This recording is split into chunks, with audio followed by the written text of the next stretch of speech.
मैं डॉक्टर अमित भटनागर पंतनगर कृषि विश्वविद्यालय में प्रोफेसर के पद पर कार्यरत हूं और अपने इस चैनल के माध्यम से मैं ये प्रयास कर रहा हूं किसानों तक सही जानकारी पहुंचे और उनको वैज्ञानिक कारण भी पता हों ताकि अपनी खेती में ज़्यादा से ज़्यादा लाभ ले सकें।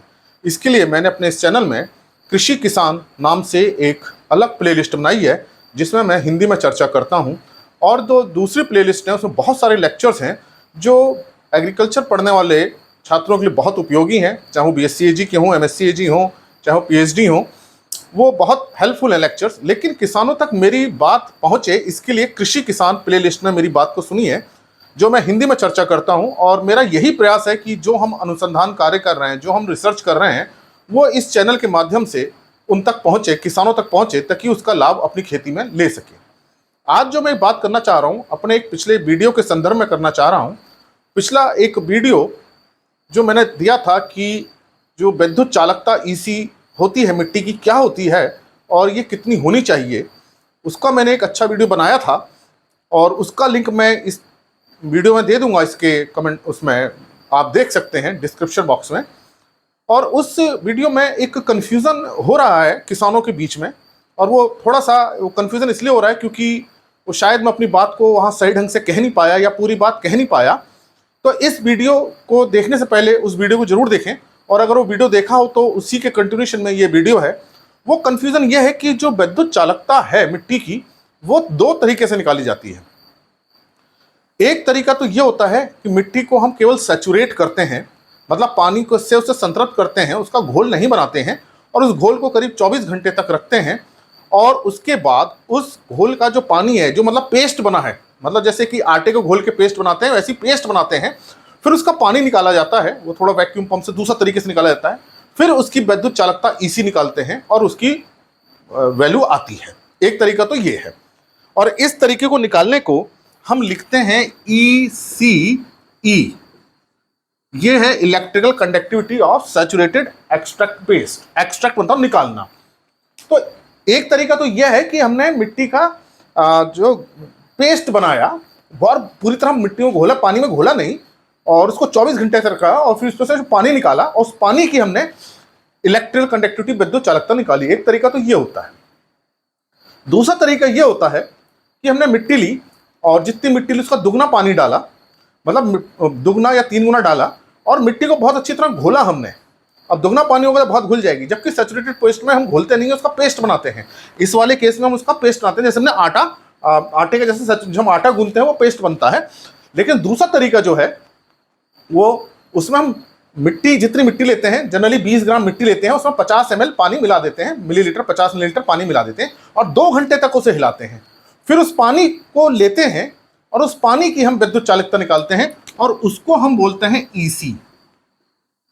अब ये EC जो है ये किसकी है? पानी के घोल की है और ये पानी के पेस्ट की है। तो जनरली हम जो लेते हैं 1:2 रेशियो लेते हैं, मतलब इतना 1 भाग मिट्टी लेंगे, 2 भाग पानी लेंगे, या 2 भाग पानी लेंगे तो 2 भाग पानी, या 2.5 गुना।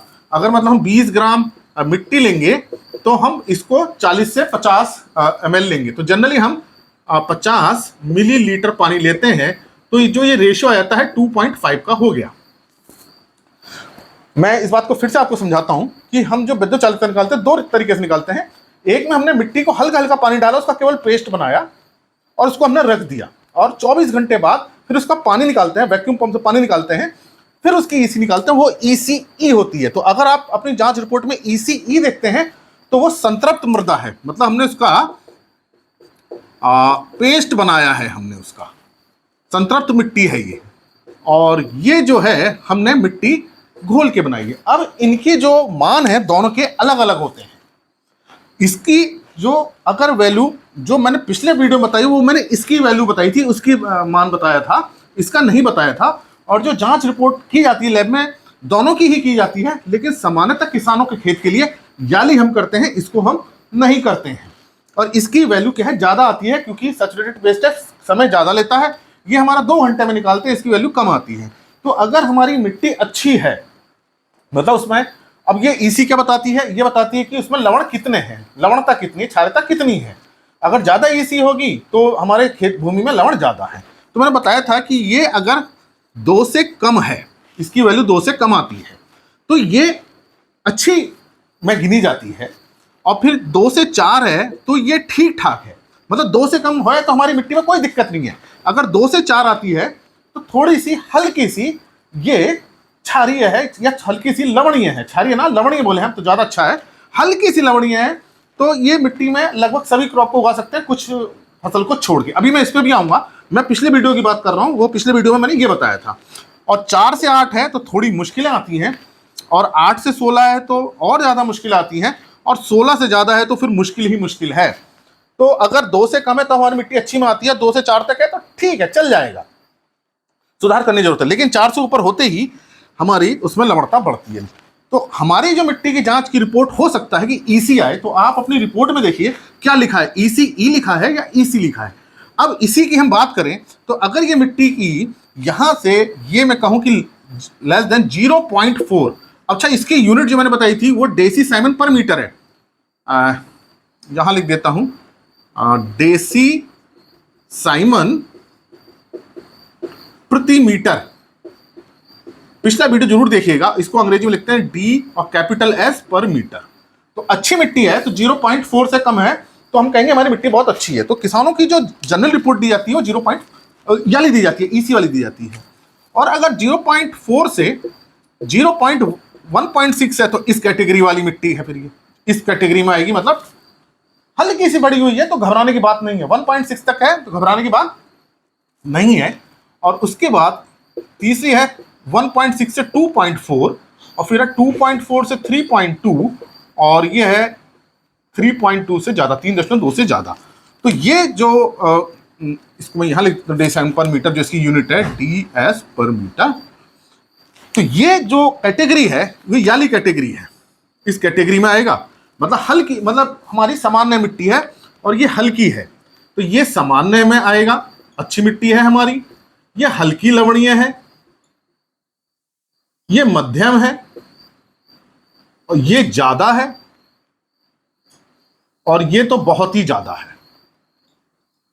तो आप अपनी मिट्टी की जब रिपोर्ट देखते हैं इसी तरह से, ये सामान्य की है, ये मध्यम है, ये ज्यादा है, और ये बहुत ज्यादा है। तो अब हमको ये देखना है कि हमारी रिपोर्ट में, मिट्टी की रिपोर्ट में क्या लिखा हुआ है।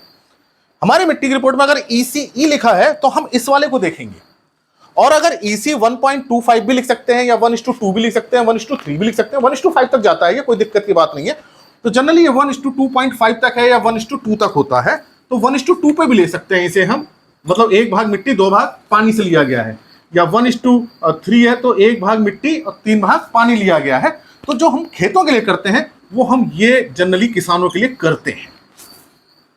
तो उसमें आप देखिए अगर 0.4 से कम है, 0.3, 0.2, तो आपकी मिट्टी बहुत अच्छी है, आपको घबराने की जरूरत नहीं है, लवणता इसमें नहीं है। और 0.4 से 1.6 है तो हल्की सी लवणता है, आपको ध्यान रखना है, और अधिकांश फसलें उगा सकते हैं कुछ सेंसिटिव फसलों को छोड़ के। लेकिन अगर 1.6 से 2.4 जा रही तो मध्यम में आ रही है, आपको सतर्क होना है, प्रयास करने हैं उसकी लवणता को कम करने के। और 2.4 से 3.2 तो बहुत ज़्यादा है ही, और 3.2 से है तो आपको बहुत ज़्यादा है, आप लगभग कुछ फसल उसमें उगा नहीं पाएंगे, बहुत ज़्यादा लवणता वाली मिट्टी वो कही जाएगी। तो प्रयास ये होना चाहिए कि हमारी 1.6 से नीचे आ जाए, हल्की में तो आ ही जाए, ताकि हम और प्रयास कर लें। तो ये पिछला कंफ्यूजन ये था कि अधिकांश किसान ये इस वाली वैल्यू को कंसीडर सोच रहे थे। मान लीजिए किसी की 0.4 है तो इस वाली को सोच रहे थे, ठीक है, तो 0.4 को वो कम समझ रहे थे, क्योंकि मैंने ये भी बताया था कि अगर ये बहुत ही कम हो गई तो इसका मतलब उसके अंदर कोई न्यूट्रेंट है ही नहीं, क्योंकि जो EC इलेक्ट्रिकल कनेक्टिविटी क्या बताती है, लवणता बताती है, और लवण किससे बनते हैं, पोषक तत्वों से बनते हैं। तो पोषक तत्वों को भी एक तरह से ये बताती है। तो अब लेकिन ये लवण एक इस लिमिट से ज्यादा हो जाए 1.6 से तो ये प्रभाव दिखाने लगते हैं।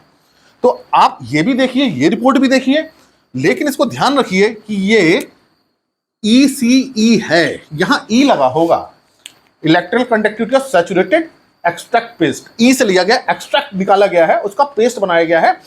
दोनों तरीके अलग अलग हैं। इसको 24 घंटे रखा जाता है, पेस्ट बनाया जाता है, और इसको केवल 2 घंटे में हम जितना पानी, जितनी मिट्टी ली उसका 2 गुना पानी या 3 गुना पानी लेके घोल देते हैं, 2 घंटे तक हिलाते हैं, और फिर उसका पानी निकाल के फिर इलेक्ट्रिकल कंडक्टिविटी मीटर होता है उससे हम निकाल लेते हैं, डायरेक्ट रीडिंग आ जाती है। तो किसानों के खेतों के लिए ये प्रयोग की जाती है।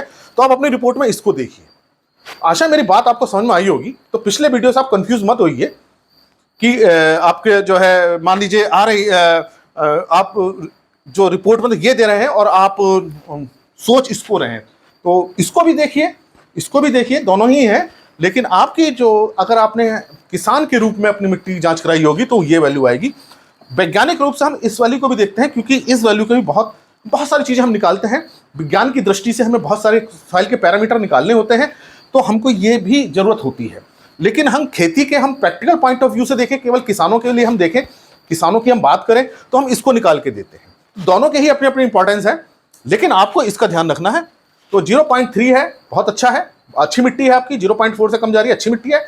1.6 तक जाती है, कोई घबराने की बात नहीं है। 1.6 तक ठीक ठाक मिट्टी है आपकी। लेकिन 1.6 से ऊपर जाती है, आपको प्रयास करने पड़ेंगे उसकी लवणता कम हो, लिच्छालन वगैरह जो प्रयास किए जाते हैं लवणों को कम करने के, वो आपको करने चाहिए। और लीचिंग ही इसका उपाय होता है। निच्छालन आप करते रहेंगे समय समय पर, तो आप इसको करेक्ट कर सकते हैं। आशा मेरी बात समझ में आई होगी और अब आप कंफ्यूज नहीं होंगे। उस वीडियो को भी देखिए, उसका लिंक मैं यहाँ डिस्क्रिप्शन में दूंगा, और तो आपको तब पता चलेगा कि हमको कौन सी वाली वैल्यू देखनी है। दोनों ही वैल्यू होती हैं, लेकिन आप जो अपनी मिट्टी की जांच कराते हैं तो ये देख लीजिए, सिर्फ ईसी लिखा है, ईसी भी अगर लिखा है, ये भी ना लिखा हो, केवल ईसी लिखा है, तो आपको ये देखना है। अगर ईसी नीचे ई भी आ गया है, तब आपको ये देखना है। तो ये अब आपको बहुत क्लियर हो गया होगा। और अगर आप क्लियर नहीं है तो आप कमेंट बॉक्स में क्वेश्चंस लिखिए, प्रश्न लिखिए, मैं कोशिश करूंगा उनका जवाब दूं। हालांकि सब प्रश्नों को उत्तर देना संभव नहीं हो पाता है, समय की बाध्यता भी रहती है। मैं लेकिन ये कोशिश करता हूं कि अगर किसानों की समस्या है तो उसका निराकरण किया जाए, ताकि आपको उसका लाभ मिले।